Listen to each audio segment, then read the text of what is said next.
Membres d'Église, chers amis, bonjour. Au chapitre 11 de l'Évangile de Marc, Jésus dit au figuier que plus jamais personne ne mange un fruit de toi. Souvent, les personnes sont choquées par ces paroles de Jésus qui peuvent sembler injustes, parce que le texte nous avait expliqué que Jésus avait faim, qu'il s'était approché du figuier, mais que celui-ci n'avait que des feuilles, parce que ce n'était pas la saison des figues. Il semble donc injuste, si ce n'est pas la bonne saison, que Jésus puisse exiger du fruit de l'arbre.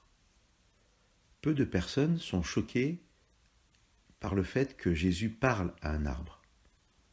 Lorsque l'on sait que dans la Bible, les arbres représentent l'être humain, nous pouvons être contents que Jésus adresse une parole un peu dure, non pas à nous, mais à un arbre. L'histoire qui suit est celle de Jésus qui chasse les vendeurs du temple. Le temple non plus ne porte plus de fruits. Le texte dit, ce sont les paroles de Jésus, « Ma maison sera appelée maison de prière, mais vous en avez fait une caverne de bandits. » Le temple ne porte plus le fruit de la prière. L'histoire qui suit, et ces trois histoires du figuier, du temple et du dialogue entre les disciples et Jésus, ces trois histoires sont liées.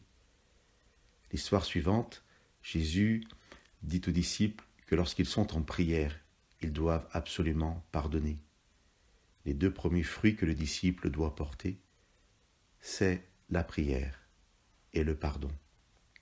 Que nous sachions être des disciples vivants.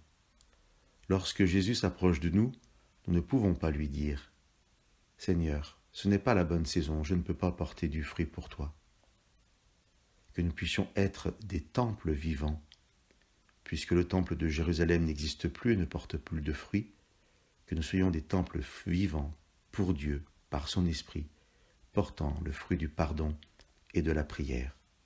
Que Dieu vous bénisse.